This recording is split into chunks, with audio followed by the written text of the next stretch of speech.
Maman, maman, il veut me tuer. Maman, il ne s'arrête pas. Il me monte dessus comme si j'étais un cheval. Je n'arrive pas à le suivre. Son énergie, c'est trop. Je ne peux pas le satisfaire. Il n'est pas normal, maman. Dans un village tranquille de l'est du Cameroun, vivait un jeune homme nommé Kofi. Il était grand, beau et fort, le rêve de toutes les femmes du village. Kofi avait une peau noire et lisse qui brillait sous le soleil et ses muscles ondulaient à chacun de ses pas. Son charme était inégalé, et même les mères du village le regardaient avec admiration lorsqu'il passait. Mais malgré toute cette admiration, Kofi restait humble et concentré. Il avait été élevé par sa pauvre mère, Adjoa, qu'il aimait plus que tout au monde. Kofi était son unique enfant. Son père était mort alors qu'Adjoa était encore enceinte, la laissant seule pour élever son fils. Elle avait mis tout son amour et toute son énergie à l'éduquer correctement, lui apprenant à respecter les femmes et à rester pure jusqu'à sa nuit de noces.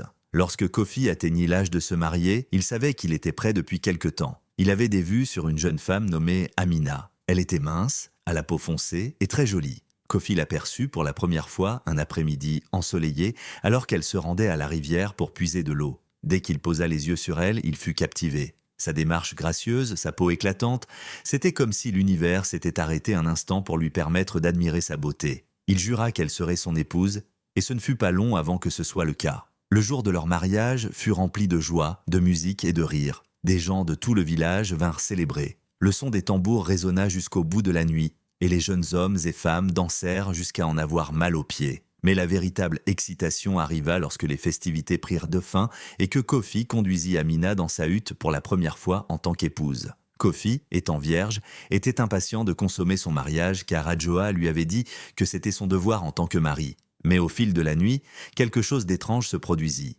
Après seulement quelques minutes, Amina poussa un cri et s'enfuit de la hutte, le visage pâle et le corps tremblant. « Maman, maman, il veut me tuer !» cria-t-elle, sa voix résonnant dans tout le village. Kofi, confus et alarmé, la poursuivit en tenant son entrejambe comme s'il souffrait. Adjoa, entendant les cris de sa belle-fille, sortit précipitamment de sa propre hutte, le visage marqué par l'incompréhension. « Amina, qu'y a-t-il » demanda Adjoa, la voix tremblante d'inquiétude. Amina, à bout de souffle, balbutia. « Maman, il ne s'arrête pas. Il me monte dessus comme si j'étais un cheval. Je n'arrive pas à le suivre. Son énergie, c'est trop. Je ne peux pas le satisfaire. Il n'est pas normal, maman. » Kofi resta figé, le visage pâle de honte, tandis qu'Amina menaçait de retourner chez son père. Adjoa, encore sous le choc, la supplia de rester, lui assurant que tout irait bien, que Kofi était simplement inexpérimenté et que les choses s'amélioreraient avec le temps. À contre-cœur, Amina accepta de rester. Cependant, les choses ne s'améliorèrent pas. Chaque fois que Kofi et Amina essayaient d'être ensemble,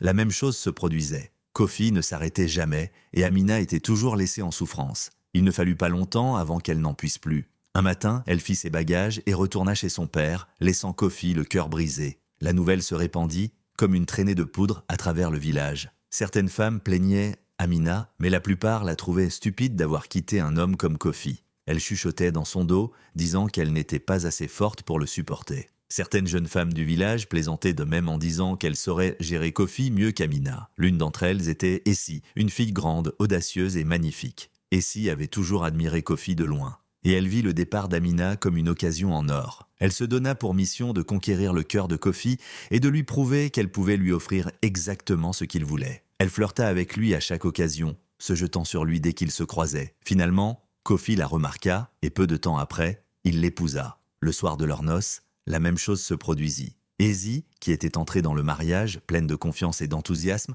se retrouva bientôt à hurler et à courir hors de la hutte. « Je ne peux pas supporter cette chaleur !» cria-t-elle, le visage rouge de frayeur. « Il n'est pas normal. Il ne se fatigue jamais. » Essie ne prit même pas la peine d'attendre le matin. Cette nuit-là, elle fit ses bagages et retourna directement chez son père. Adjoa était terrifiée. Elle ne comprenait pas ce qui n'allait pas chez son fils.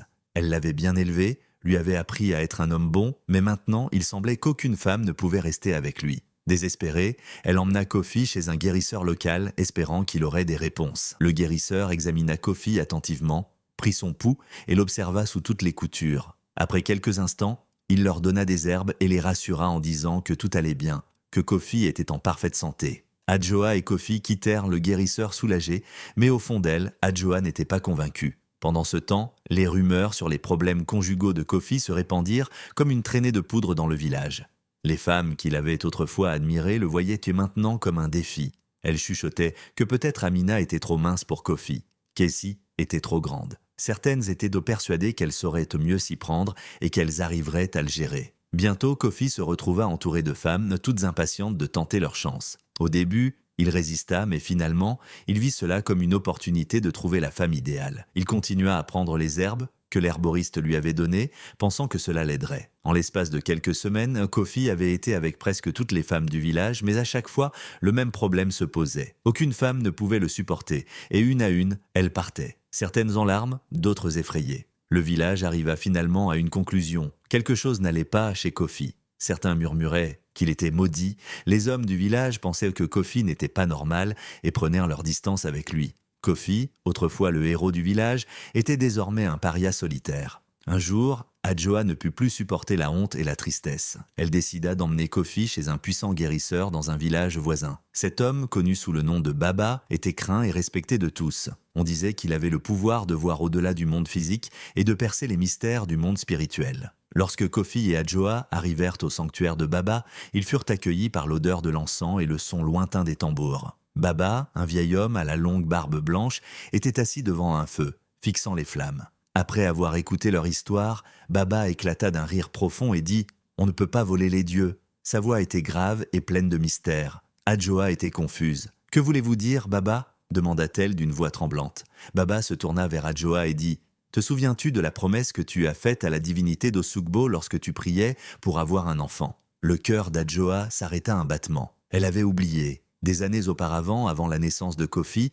elle et son mari avaient été sans enfant pendant de nombreuses années. Désespérés, ils étaient allés voir la divinité d'Osugbo et avaient supplié d'avoir un enfant. Le prêtre du sanctuaire leur avait promis qu'ils auraient un fils, mais à une condition. Ils devaient sacrifier 3 vaches à la divinité après la naissance de l'enfant. Mais avant qu'Adjoa ne puisse tenir sa promesse, son mari était mort. Elle s'était retrouvée seule et pauvre, et la promesse avait été oubliée. Baba la fixa et déclara « La divinité est en colère. Kofi est maudit parce que tu n'as pas tenu ta promesse. Si tu n'agis pas rapidement, les dieux prendront sa vie. » Adjoa porta les mains à sa bouche. Elle était submergée par la culpabilité et la peur. Elle se tourna vers son fils, qui était pâle et terrifié. Les paroles de Baba les frappèrent comme une tempête. Il n'avait pas le choix. Il devait accomplir la promesse, et vite. Dès le lendemain, Adjoa vendit un terrain près du ruisseau, une terre qui appartenait à sa famille depuis des générations. Avec l'argent, ils achetèrent 3 vaches et se rendirent au sanctuaire d'Osugbo pour offrir le sacrifice.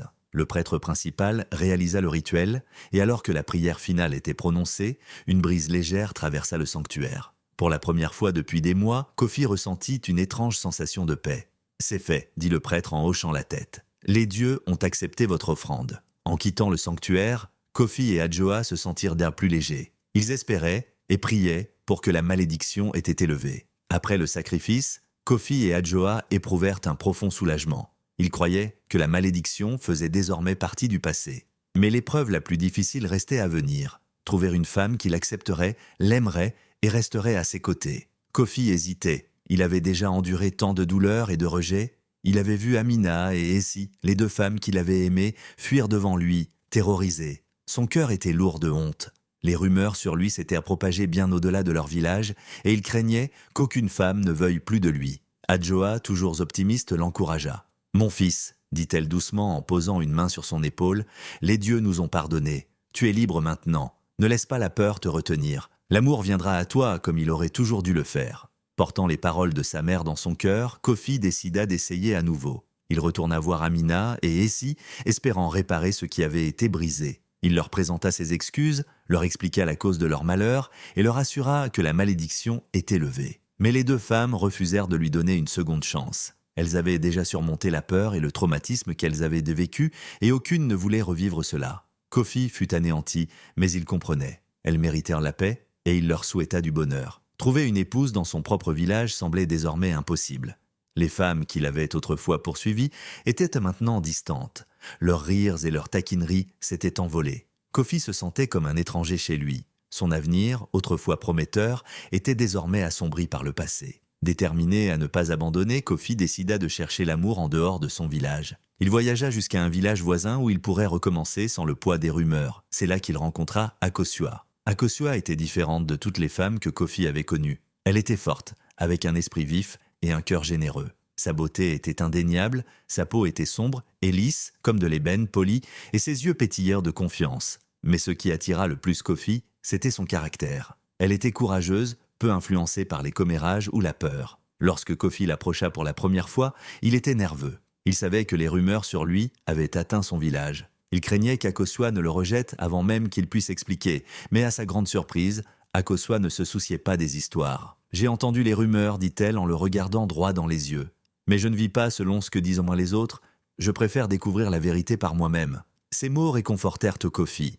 Pour la première fois depuis longtemps, il ressentit un espoir sincère. Ils passèrent des semaines à apprendre à se connaître. Akosua écouta Kofi lui raconter la malédiction, le sacrifice et tout ce qu'il avait traversé. Elle ne recula pas. Au contraire, son respect pour lui grandit en comprenant combien il avait souffert en silence, portant le poids d'une promesse qui n'était même pas la sienne. Lorsque Kofi lui demanda finalement de devenir sa femme, elle sourit et répondit « Oui, le mariage fut plus modeste que les précédents, mais il était empli de joie et d'amour. Cette fois, il n'y eut ni grande célébration, ni danse endiablée, ni tambour retentissant. Ce fut une cérémonie intime, en présence de quelques proches et amis. » Voyant le bonheur briller dans les yeux de son fils, Adjoa essuya des larmes de joie. Pour la première fois depuis des années, elle sentit que tout allait enfin s'arranger. À la tombée de la nuit, alors que les invités commençaient à partir, Kofi et Akosua entrèrent dans leur case pour la première fois en tant que mari et femme. Le cœur de Kofi battait à tout rompre. C'était le moment qu'il redoutait depuis si longtemps, celui où tout avait toujours mal tourné. Il craignait que la malédiction ne plane encore sur lui, malgré les sacrifices. Il regarda Akosua, qui lui sourit avec douceur, le rassurant du regard. « N'aie pas peur, murmura-t-elle en sentant son hésitation. Nous sommes ensemble dans cette épreuve. » La nuit se déroula paisiblement. Pour la première fois, Kofi découvrit ce qu'était l'amour véritable et la connexion profonde entre deux êtres. Akosua ne hurla pas, ne s'enfuit pas et ne le craignit pas. Au contraire, elle l'accueillit dans ses bras. Et ensemble, ils trouvèrent le bonheur. Jamais Kofi n'avait ressenti un tel soulagement, une telle plénitude. Lorsque la lumière du matin se faufila dans leur case, Kofi et Akosua comprirent qu'ils avaient quelque chose d'unique. La malédiction était bel et bien levée et Kofi était enfin libre. La nouvelle se répandit rapidement. Kofi avait trouvé une femme qui était restée. Les femmes du village furent stupéfaites. Comment Akosua, après avoir entendu toutes les rumeurs, avait-elle pu survivre à une nuit avec lui? Beaucoup chuchotaient qu'elle détenait un secret, un pouvoir spécial qui lui permettait d'accomplir ce qu'aucune